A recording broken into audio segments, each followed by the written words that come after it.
বন্ধুরা, আগে ফানি ভিডিওটা দেখি, তারপরে বাংলার দুষ্ট ছেলেদের কমেন্ট পড়তেছি। খাটের রানী যখন মাঠে। বাম্পার ফলনে এবার চাষিদের মুখে হাসি।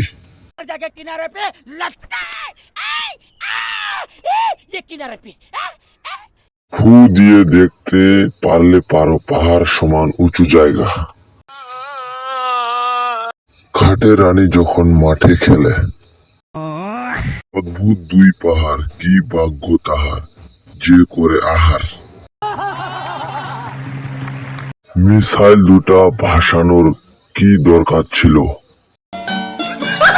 মন উঁচু বিল্ডিং বানানোর প্রতি কলমে কয়টা রড দিতে হয়? সুটিয়ে লাল করে দেবো নোংরামি। ব্যাটারে তো দাঁড়িয়ে যাবে। আইসে কোন টিপসে বেশি?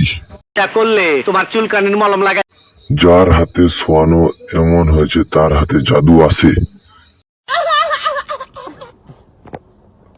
ভাইয়া, এটা কোন দেশের ফল?